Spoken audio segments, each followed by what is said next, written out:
Motor cleaning day. In this case, I'm working on a two-spring improved motor from the 1920. I kept calling it 1919 in the last video, but that's my other machine. This is a 1920 Victrola the 9th. And this is the two-spring improved motor. As I said, that's two springs in one barrel.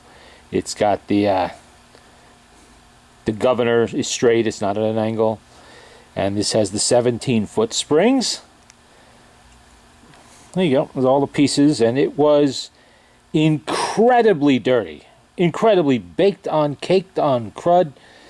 I literally have 5 hours into scrubbing this motor, minimum, and there's still a little bit more detail work to do. It was just glued on there like cement to be picked off in a lot of cases. Some of it I put in evaporust to just loosen it up and to get it off that way. That's most important with that gear right there. See it? That brass gear? Yeah, you want to be very, very careful. I've said this before. I'll say it again. When you clean these motors, be very careful with that brass gear. Do not use abrasives on it. Put it in solvent and let the stuff that's on it soak off. I use evaporust. They're simple green. There's other things that work too. It takes a little while. You use a soft bristle toothbrush, same one you use in your teeth, to just gently prise off all the little bits that might be stuck in the gear teeth or around, you know, the neck there, wherever it is.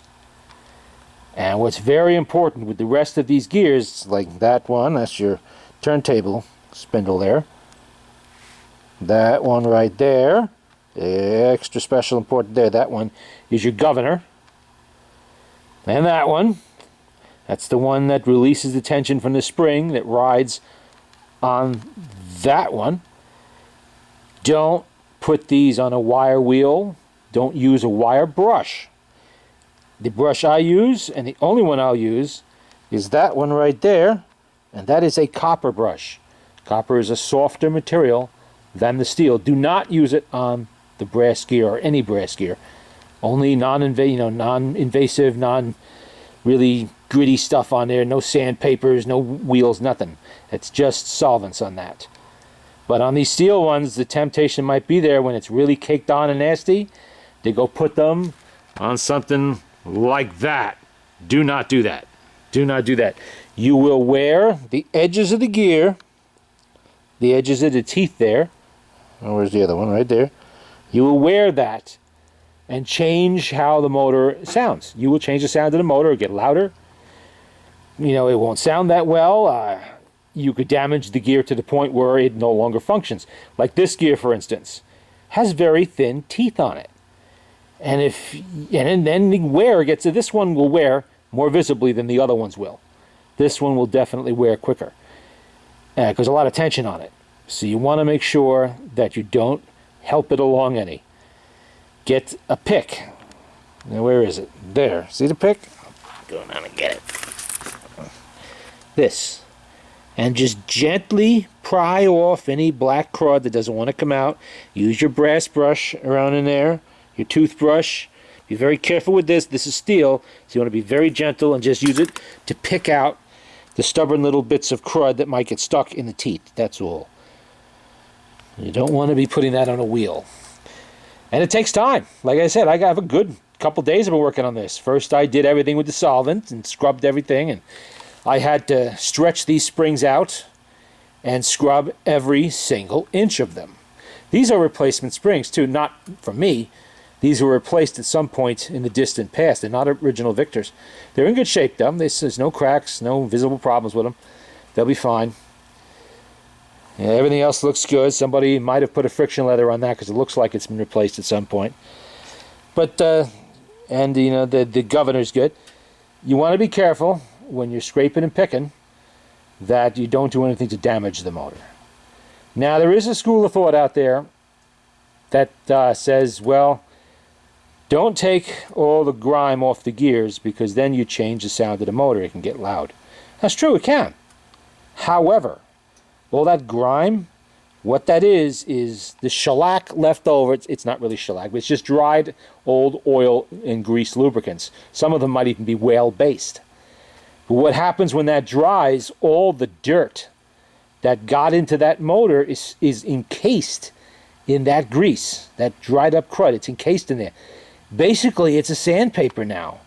And as you use your machine, you're causing wear and damage to your gears over the long haul by not properly cleaning them. Yes, you might change the motor to a louder sound or something like that, but on the other hand, if you leave it there, you run the risk of damaging it over the long haul, and then it's just going to be useless. So it pays to not worry about how the motor and the Victrola sounds. They all are loud. All of them. That's how they were when they were brand new. That's how they are now. Not really that much louder today than they were then. It's normal. That's normal. You're not going to notice it when the record's playing and it's in the machine.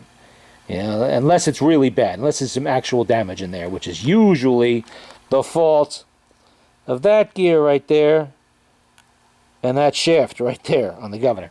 That's the noisiest part of your machine. You know, if there's any damage, it'll be there, and usually it's visible, but not always. But it's better to clean the gears than to leave them filthy and just grinding away with all those metal filings and dust and little who knows what that's gotten in there over time. So it just pays to, you know, do it right and clean it. Take your time when you work. You know, just if it takes a week, so what? You know, it takes a month. The machine's not going anywhere. Do it right. And you want to make sure you get all of that off of there, because you leave any on, it's only going to be a problem down the road. And what I use to scrub these things is some semi-old gas that I had. Gas is kind of expensive to be using for this, but this is some old stuff. It's old chainsaw gas, really, is what it is. Stuff that was left over from last season, and I don't really want to put it through my expensive chainsaw this year, so I use it for this. I had about 1.5 gallons left, so I used it for this. And it really does, you know, take the grime off, and it'll turn black and gooky as the black graphite, you know, is dissolved into it. And it won't hurt anything, but you want to do this outdoors, obviously. I did not use gasoline to clean this motor in this particular spot, right in front of the wood stove. You know, use your head. Out in the backyard. I know it's winter, it's cold, but if you're going to do it, or wait till spring when it warms up, or a warm day, do it outside where you're not breathing in the vapors or having vapors build up where they could be the ignition source. Even chainsaw gas, which, you know, is diluted with oil, I know it's still explosive, so you got to be very careful. There are other solvents. Some people use Simple Green, soap and water, Zep, you know, that's an industrial solvent used by a lot of transmission shops and motor repair shops to clean the auto parts. You know, stuff like that. Safety Clean offers parts washers. If you plan on doing like 50 machines, maybe you should invest in a parts washer with some Safety Clean solvent. You know, that'll work too. And use gloves. You don't want that crap all over your hands. And when you get black graphite on your hands, it's really hard to get off. It's not as bad as certain kinds of paint, but and it tends to migrate. It gets everywhere. It'll get on your clothes. Every single thing you touch, even just a slight little, there'll be a black mark there, so you want to be careful. I get huge rubber gloves made for chemical exposure, and even those don't even last, you know, too long. I just got a hole in it now, and I'll have to replace them. $27 a pair, so it gets pricey after a while. But you want the best. You don't want to screw around with that. It's your hands. Could be skin cancer. Don't mess around with that crap. Like I said, there's other alternatives. You don't have to use what I use. You just use your own. You know, you can use whatever you got. Laundry detergent. You can probably use dishwashing detergent. Dawn dishwashing fluid. Whatever you got that dissolves oil will work. Some of them will just take a little longer than others. I don't want to have to wait around for some of those to work, so I do it a little quicker. And because I happen to have some leftover gasoline, not everybody wants to run out to the gas station and pay whatever incredible sum gasoline is right now. It's changing by the day. To you know, do this. And then, of course, you have the problem of what do you do with the leftover gas that's now contaminated with black graphite? Well, we put it in a waste oil heater, so works. I have a means to get rid of it.